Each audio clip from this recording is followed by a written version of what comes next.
ಒಂದು ದಿನ ಇದು ಕಾಣೆ ಆಯಿತು. ನಾವು ಹುಡುಕಿ ಹುಡುಕಿ ಎಲ್ಲೂ ಸಿಗಲಿಲ್ಲ. ಲಾಸ್ಟಲ್ಲಿ ಒಂದು 3 days ಆದಮೇಲೆ ನಮಗೆ ಅದು ಪಾಕಿಸ್ತಾನ ಪೋಸ್ಟಲ್ಲಿ ಕಾಣ್ತು. ಒಂದು ದಿನ ಪಾಕಿಸ್ತಾನ ಬಾರ್ಡ್ರನ್ನ ಕ್ರಾಸ್ ಆಗಿ ನಮ್ಮ ಇಂಡಿಯನ್ ಬಾರ್ಡ್ರ್ ಒಳಗೆ ಬಂತು. ನನಗೆ ಮೆಸೇಜ್ ಸಿಕ್ತು, ಶೂಟ್ ಮಾಡಿಬಿಡಿ ಅಂತ.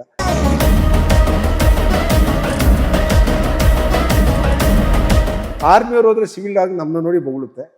ಸೇಮ್ ಸಿವಿಲನ್ ಬಂದರೆ ನಮ್ಮ ನಾಯಿಗಳು ಬೊಗಳುತ್ತೆ. ವ್ಯತ್ಯಾಸ ಏನಂದ್ರೆ ಆರ್ಮಿ ನಾಯಿಗಳು ಬೊಗಳಲ್ಲ, ಸೀದಾ ಹೋಗಿ ಕಚ್ಚಿ 1 kg ಇಲ್ಲ ಅರ್ಧ kg ಮೀಟ್ ತೆಗಿತಿತ್ತು.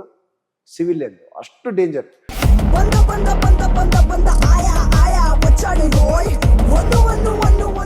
ಈಗ ಮುದೋಳ ಇನ್ನೂ ಅದು ಇಂಡಿಯನ್ ಬ್ರ್ಯಾಂಡ್ ತುಂಬ ಚೆನ್ನಾಗಿದೆ.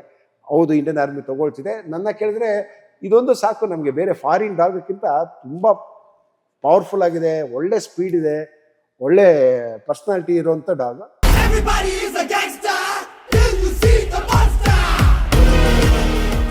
ಅದನ್ನ ಕರ್ಕೊಂಡೋದಾಗ ಎಕ್ಸ್ಪ್ಲೋಸಿವ್ ಎಲ್ಲಿದೆ ಅದು ಆ ಜಾಗದಲ್ಲಿ ಹೋಗಿ ಕುತ್ಕೊಂಡ್ಬಿಡ್ತಂದ್ರೆ ಅಲ್ಲೇ ಎಕ್ಸ್ಪ್ಲೋಸಿವ್. ಎಲ್ಲಿ ಹುಡ್ಕೋಬೇಕಾಗಿಲ್ಲ ನಾವು. ಅದೊಂದು ಜಾಗ ಕುತ್ಕೊಳ್ತಂದ್ರೆ ಅಲ್ಲೋಗಿ ನೋಡ್ರೆ ಎಕ್ಸ್ಪ್ಲೋಸಿವ್.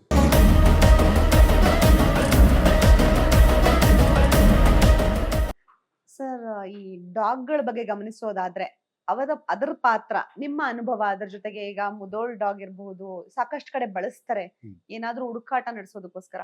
ಅದರ ಪಾತ್ರವನ್ನ, ನಿಮ್ಮ ಅನುಭವವನ್ನ ಹೇಳ್ಕೊಡೋದಾದ್ರೆ. ನೀವು ಡಾಗ್ ಕೇಳಿದ್ರೆ ನನಗೆ ಇದ್ರದ್ದು ಒಂದು ಎಕ್ಸ್ಪೀರಿಯನ್ಸ್ ಹೇಳಕ್ ನೆನಪು ಬಂತು. ಜಮ್ಮು ಅಂಡ್ ಕಾಶ್ಮೀರಲ್ಲಿ ನಾವಿದ್ದ ಒಂದು ಜಾಗದಲ್ಲಿ ಅಲ್ಲಿ ನಾಯಿಗಳು 2 ಟೈಪ್, ಡಾಗ್ 2 ಟೈಪ್ ಇರುತ್ತೆ. ಸೇಮ್ ಇಂಡಿಯಾ ಪಾಕಿಸ್ತಾನ ಥರ. ಒಂದು ಆರ್ಮಿ ಡಾಗ್, ಒಂದು ಸಿವಿಲ್ ಡಾಗ್. ಆರ್ಮಿಯವ್ರು ಹೋದ್ರೆ ಸಿವಿಲ್ ಡಾಗ್ ನಮ್ಮನ್ನ ನೋಡಿ ಬೊಗಳುತ್ತೆ. ಸೇಮ್ ಸಿವಿಲನ್ ಬಂದರೆ ನಮ್ಮ ನಾಯಿಗಳು ಬೊಗಳುತ್ತೆ. ವ್ಯತ್ಯಾಸ ಏನಂದ್ರೆ ಆರ್ಮಿ ಡಾಗ್ಗಳು ಬೊಗಳಲ್ಲ, ಸೀದಾ ಹೋಗಿ ಕಚ್ಚಿ 1 kg ಇಲ್ಲ ಅರ್ಧ kg ಮೀಟ್ ತೆಗಿತಿತ್ತು. ಸಿವಿಲ್ ಎಂದು ಅಷ್ಟು ಡೇಂಜರ್. ಅದು ಬರೀ ಆರ್ಮಿ ಬಿಟ್ಟು ಹೊರಗೆ ಹೋಗ್ತಿರಲ್ಲ. ಇದ್ರದ್ದು ಒಂದು ಸ್ಟೋರಿ ಹೇಳ್ತೀನಿ. ಯಾಕಂದ್ರೆ ನಾವು ಇದ್ದ ಜಾಗದಲ್ಲಿ ತಂಗಾರ್ ಅಂತ ಒಂದು ಲೊಕೇಶನ್, ಮುಂದೆ ಪಾಕಿಸ್ತಾನ ಪೋಸ್ಟ್ ಇದೆ 300 ಮೀಟ್ರಲ್ಲಿ. ನಾವು ಇಲ್ಲಿ ಸಾಕಿರೋ ನಾಯಿ ಯಾವತ್ತು ರಾತ್ರಿ ನಮ್ಮ ಪೋಸ್ಟ್ ಮೇಲೆ ಬಂದು ಮಲ್ಕೊಳ್ತಿತ್ತು. ಆ ಜಮ್ಮು ಕಾಶ್ಮೀರ ಡಾಗ್ಗಳು ನಮ್ಮ ಇಲ್ಲಿನ ಡಾಗ್ ತರಲ್ಲ, ಅದು ಒಂದು ಹುಲಿ ಸೈಜಲ್ಲಿ ಇರುತ್ತೆ, ಟೈಗರ್ ಸೈಜಲ್ಲಿ ಇರುತ್ತೆ, ದೊಡ್ಡದಾಗಿರುತ್ತೆ, ದೊಡ್ಡ ದೊಡ್ಡ ತಲೆಗಳು.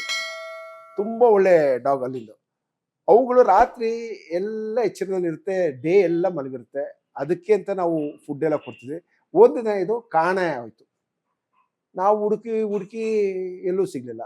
ಲಾಸ್ಟಲ್ಲಿ ಒಂದು 3 days ಆದಮೇಲೆ ನಮಗೆ ಅದು ಪಾಕಿಸ್ತಾನ ಪೋಸ್ಟಲ್ಲಿ ಕಾಣ್ತು. ನಮ್ಗೆ ಕೋಪ ಬಂದ್ಬಿಡ್ತು. ನಾವು ಇಲ್ಲಿ ಊಟ ಕೊಡೋದು ಇದು ನೋಡ್ರೆ ಪಾಕಿಸ್ತಾನದಲ್ಲಿ ಇದೆಯಲ್ಲ ಅಂತ. ನಾವು ಅಲ್ಲಿಂದ ಅದಕ್ಕೆ ಸೌಂಡ್ ಮಾಡೋಕೆ ಅದಕ್ಕೆ ಗೊತ್ತಾಗೋಯ್ತು ನಮ್ಮವ್ರಂತ. ಬಾಲ್ ಆಡಿಸುತ್ತೆ, ಮತ್ತೆ ಒಳಗೆ ಹೋಗುತ್ತೆ, ನಮ್ಮ ಸೈಡ್ ಬರ್ತಿಲ್ಲ. ಅವಾಗ ನಾವೇ ಮಾತಾಡ್ರಿ, ಅದಕ್ಕೆಲ್ಲ ಬೀಫ್ ಎಲ್ಲ ಸಿಕ್ಕಿರ್ಬೇಕು, ಅದಕ್ಕಾಗಿ ಅಲ್ಲೇ ಎಂಜಾಯ್ ಮಾಡ್ತಿದೆ ಅಂತ. ಆದರೆ ನಮಗೆ ಅದೊಂದು ಕೋಪ ಬಂತು. ಇದು ಈ ನಾಯಿಗಳು ಕೂಡ ಇಲ್ಲಿ ಜಮ್ಮು ಕಾಶ್ಮೀರ ನಾಯಿ ಕೂಡ ಮೋಸ ಮಾಡ್ತಲ್ಲ ನಮಗೆ ಅಂತ. ಇಲ್ಲಿನ ಜನರ ಥರ ಅಂತ ಆಗೋಯ್ತು ನಮಗೆ. ಲಾಸ್ಟಲ್ಲಿ ನಾವು ಒಂದು ಪ್ಲ್ಯಾನ್ ಮಾಡಿದ್ವಿ, ಇದನ್ನು ಶೂಟ್ ಮಾಡಬೇಡ ಅಂತ. ಸರಿ, ಎಲ್ಲ ಪ್ಲ್ಯಾನ್ ಪ್ರಕಾರದಲ್ಲಿ ಎಲ್ಲ ಅದು ಒಂದು ದಿನ ಪಾಕಿಸ್ತಾನ ಬಾರ್ಡ್ರನ್ನ ಕ್ರಾಸ್ ಆಗಿ ನಮ್ಮ ಇಂಡಿಯನ್ ಬಾರ್ಡ್ರ್ ಒಳಗೆ ಬಂತು. ನನಗೆ ಮೆಸೇಜ್ ಸಿಕ್ತು, ಶೂಟ್ ಮಾಡಿಬಿಡಿ ಅಂತ. ಅದು ನಮ್ಮ ಹತ್ರ SMS ಗನ್ ಅಂತ, ಸ್ಟನ್ ಮಿಷಿನ್ ಗನ್ ಅಂತ. ಅದನ್ನ ಕಾಕ್ ಮಾಡಿ ಇನ್ನೇನು ಶೂಟ್ ಮಾಡಬೇಕು ಅನ್ನೋವಾಗ ಅದಕ್ಕೆ ಗೊತ್ತಾಗೋಯ್ತೇನೋ ಇವ್ರೇನೋ ಮಾಡ್ತೀರಂತ. ಎದ್ದು ಓಡೋಯ್ತು. ಅದು ಓಡ್ತಾ ನಾವು ಏನು ತೆಗೆದು ಓಡಿ ಸೀದಾ ಫೆನ್ಸ್ ಮೇಲೆ ಜಂಪ್ ಮಾಡ್ತು. ಆ ಫೆನ್ಸ್ ಜಂಪ್ ಮಾಡಿದ ತಕ್ಷಣ ಅದು ಫುಲ್ ಪೀಸ್ ಆಗೋಯ್ತು ನಾಯಿ. ಅದರ ಅರ್ಥ ಪಾಕಿಸ್ತಾನದಲ್ಲಿ ನಮ್ಮ ಬೈ ಮಿಸ್ಟೇಕ್ ಆದ ಡಾಗ್ಗೆ ಅವರು ಅಲ್ಲಿ ಎಕ್ಸ್ಪ್ಲೋಸಿವ್ ಹಾಕಿ ಕಳಿಸ್ಬಿಟ್ಟಿದ್ದಾರೆ.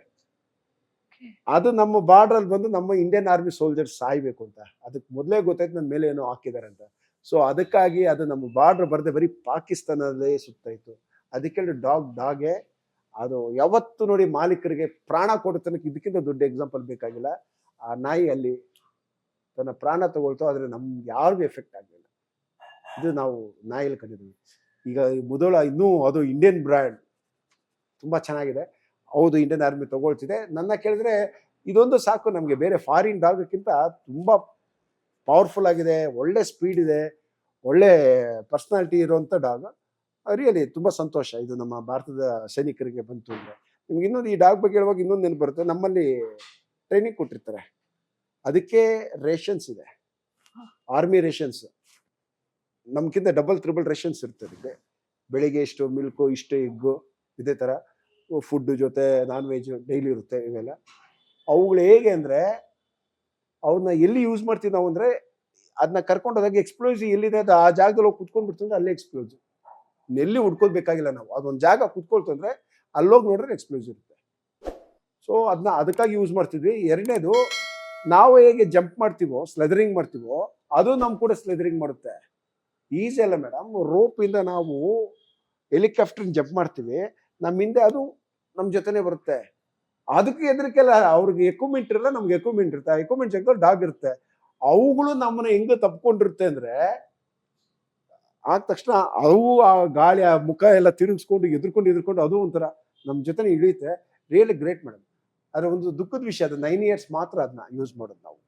ಆಮೇಲೆ 9 ಇಯರ್ಸ್ ಆದ್ಮೇಲೆ ಶೂಟ್ ಮಾಡ್ಬಿಡ್ತೀವಿ, ಟ್ರೈನಿಂಗ್ ಕೊಟ್ಟಿರ್ತೀವಿ. ಸೊ ಬೇರೆದಕ್ಕೆ ಒಬ್ಬನೇ ಅದನ್ನ 9 ಇಯರ್ಸ್ ಹೋಲ್ಡ್ ಮಾಡ್ತಾನೆ, ಒಬ್ಬನೇ ನೋಡ್ಕೊಳ್ಳೋದು. ಅವನು ಮನ್ಸು ಬಿಟ್ಟು ಹೊಟ್ಟೋಗುತ್ತೆ. ಅವನು ಅದಕ್ಕೆ ಆರ್ಮಿ ನಂಬರ್ಸ್ ಇರುತ್ತೆ ಮೇಡಮ್. ನಾವೇಗೆ ನಂಬರ್ ಇದೆಯೋ ಅದಕ್ಕೂ ಆರ್ಮಿ ನಂಬರ್ ಇರುತ್ತೆ. ಆ ಡಾಗ್ಗೆ ಸೇಮ್ ಆರ್ಮಿ ಸರ್ವಿಸಲ್ಲಿ ಏನಿದೆ ಎಲ್ಲ ಸೇಮ್ ಅದೇ ಟೈಪ್ ಇರುತ್ತೆ. ಲಾಸ್ಟ್ 9 ಇಯರ್ಸ್ ಆದ್ಮೇಲೆ ಅದೆಲ್ಲ ಎಕ್ಸ್ಪೀರಿಯನ್ಸ್ ತಗೊಂಡು ತಗೊಂಡಿರುತ್ತೆ. ಸೊ ಅದಕ್ಕೆ ಏಜ್ ಆಗಿರುತ್ತೆ. 9 ಇಯರ್ಸ್ ಮೇಲೆ ಅದನ್ನ ಶೂಟ್ ಮಾಡ್ಬೋದು.